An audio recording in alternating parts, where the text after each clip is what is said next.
याद रख लेना, तुम उस कौम के साथ पंगा लेने जा रहे हो जिनके दिलों के अंदर कलमा ला इलाहा इल्लल्लाह मोहम्मद रसूलुल्लाह और शहादत की आरजू और जज्बे बच्चे बच्चे के दिल के अंदर मौजूद हैं।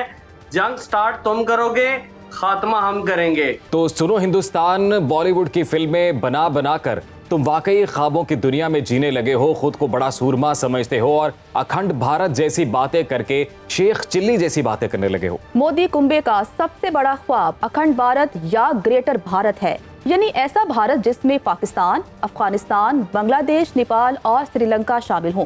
और इस मकसद के लिए वो हर हरबा इस्तेमाल कर रहा है, जिसकी मिसाल जो पूरे खित्ते में दहशतगर्दी है, उसके पीछे सिर्फ और सिर्फ मोदी है। सुनो हिंदुस्तान, जिस मुल्क में अलहदगी की 53 तहरीकें चल रही हैं, जहां मुसलमान, सिख और ईसाइयों की सूरत में 20% आबादी मोदी के जुल्म से तंग आकर खुद अलहदा होने के ख्वाब देख रही हो, वहां ग्रेटर इंडिया एक दीवाने का ख्वाब है। जिस मुल्क में दुनिया के दूसरे नंबर पर सबसे ज्यादा गरीब बसते हों, जिस मुल्क में दुनिया की सबसे बड़ी कच्ची आबादी हो, वो अपने लोगों को अखंड भारत की सूरत में ख्वाबों की सुपरमार्केट दिखा रहा है। सुनो हिंदुस्तान, जिस मुल्क में आज भी 35 करोड़ लोग सतह गुर्बत से नीचे जिंदगी बसर कर रहे हो, जहां गांव के नल में पानी आने पर जश्न मनाया जाए, जहां 50 करोड़ घरों में टॉयलेट ना हो, वहां महान भारत तो क्या बनेगा, अलबत्ता महाभारत जरूर लड़ी जाएगी। सुनो हिंदुस्तान, जिस शाइनिंग इंडिया पर तुम अकड़ते हो वो गैर मुल्की कंपनियों की इन्वेस्टमेंट है। याद है ना, जब मुशर्रफ दौर में पाक भारत फौजें आमने सामने आई थी तो कैसे 200 गैर मुल्की कंपनियां भारत से भागी थीं। सुनो हिंदुस्तान, मोदी की पॉलिसियों से भारत अखंड नहीं अलबत्ता अलहदा जरूर होगा। जैसे कभी पाकिस्तान हिंदुस्तान से अलहदा हुआ, वैसे ही नागालैंड वगैरह की 7 रियासतें, भारतीय पंजाब और कश्मीर भी तुमसे अलहदा होगा। सुनो हिंदुस्तान, कोलकाता तो बांग्लादेश ले उड़ेगा।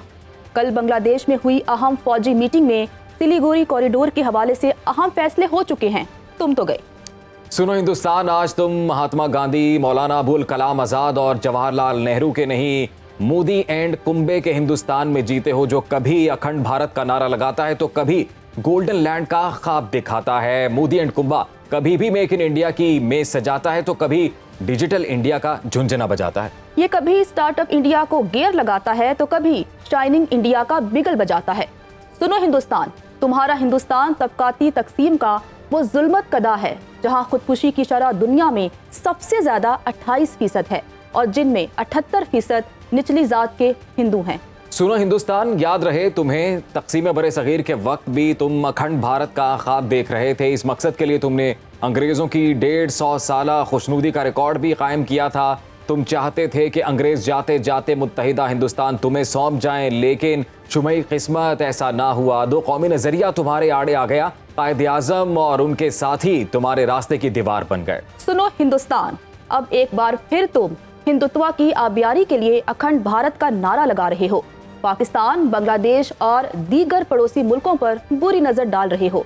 तुम कब्जा गिर हो, पहले ही कश्मीर पर कब्जा किए बैठे हो और अब मजीद कब्जा करना चाहते हो। तो मुसलसल हमलों से, मौशरी पाबंदियों से, इम्तियाजी सलूक से अखंड भारत की राह में आने वाली अकलियतों की नस्ल कुशी कर रहे हो। NRC का कानून लाकर नापसंदीदा लोगों की शहरियत छीन रहे हो। इस तमाम सूरत हाल पर बात करेंगे। हमारे साथ बैनुल अक़वामी अमूर के माहिर प्रोफेसर हुसैन आलम साहब मौजूद हैं। हुसैन आलम साहब, बहुत शुक्रिया आपके वक्त का। सर, RSS मोदी कुंबा भारत को अखंड भारत के तौसीब पसंदाना नजरिए के तनाजुर में इलाकाई ताकत बनाना चाहता है। आपको क्या लगता है, अखंड भारत जैसे नजरिए में कोई ताकत है, कोई वजूद है? सबसे पहले तो मैं आपके चैनल को मुबारकबाद देता हूं कि आपको भारत ने बैन कर दिया है। इसका मतलब ये है कि प्रोपेगेंडा वॉर के अंदर वो आपका मुकाबला नहीं कर पा रहे। जी, टोटली एग्री करते हैं सर आपकी बात से। जी, दूसरी बात यह है कि मोदी और उसके हवारियों को मैं वाज़े पैगाम देना चाहता हूं कि पाकिस्तानी एक अमन पसंद कौम है, लेकिन अगर हम पर जंग मुसल्लत की गई तो याद रखिएगा, ना हम 71 भूले हैं, ना हम 16 दिसंबर भूले हैं, ना हम आपके जुल्मों सितम भूले हैं, ना हम 1947 भूले हैं।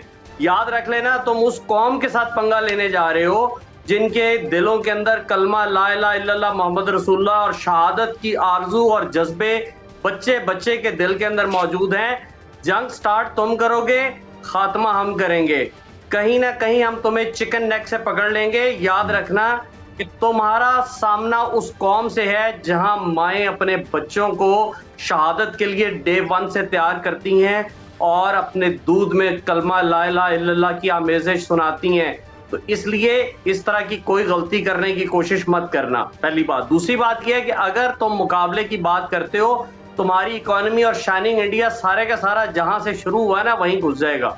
याद रखना कि आप 3 दिन से ज्यादा जंग बर्दाश्त नहीं कर सकते। आपका एक लेफ्टिनेंट जनरल वहां से आपने रिमूव किया, वो आपको बड़ी अच्छी तरह बता चुका है, आपकी एयरफोर्स बता चुकी है। अभिनंदन से पूछ लो कि यहाँ पे चाय कितनी मजेदार मिलती है। अगर दोबारा आने का मूड हो तो याद रखना कि हम जेल में खाना भी देते हैं। और एक और बात याद रख लेना कि अगर आप जंग के जुनून में मुब्तला हैं तो ये 2 दफा फिर सोच लेना, 1 दफा नहीं 2 दफा, कि ना हम फलस्तीन है और ना तुम इसराइल हो, ना तुम रशिया और ना हम यूक्रेन है, हम पाकिस्तान है और हम हमेशा तुम्हारी आंखों में आंखें डालकर बात करने के काबिल हैं। बिल्कुल प्रोफेसर साहब, हम पाकिस्तान हैं। और जैसे भी आपने जेलों में खाना मिलने की बात की तो मेरे ज़हन में एक बात आई कि इनका मुकाबला तो अफवाज पाकिस्तान से हो रहा है, ये तो पंजाब पुलिस का मुकाबला नहीं कर सकते। जी आप बिल्कुल ठीक कह रहे हैं। मैं यही बता रहा हूँ कि अमन की ख्वाहिश को हमारी कमजोरी बिल्कुल ना समझा जाए। हम आपको पहले भी बता चुके हैं और एक से ज्यादा बार बता चुके हैं, इसलिए इस गलतफहमी से निकल आए कि आपको इलाके के थानेदार या तोप चीज है और जिसकी लाठी उसकी भैंस वाला असूल पाकिस्तान पर नहीं चलेगा। इस पूरे खित्ते के अंदर आपकी आंखों में आंखें डालकर अगर कोई बात कर सकता है तो वो पाकिस्तानी है। और ये जो 22-23 करोड़ लोग बैठे हुए हैं ना, ये चूड़ियां पहन के नहीं बैठे हुए। आप इससे अंदाजा लगा लें कि पिछले 4-5 दिन से जो जंगी जुनून में ये मुब्तला किया हुआ पाकिस्तानी अवाम मीम्स बना रहे हैं। बिल्कुल। उसकी वजह क्या है? उनको पता है कि तुम्हारी औकात क्या है, उनको पता है और कि बिल्कुल अगर तुम सर, जो आओगे मीम वॉर तो है हमें वो कैसे- ऑलरेडी पाकिस्तान जीत चुका है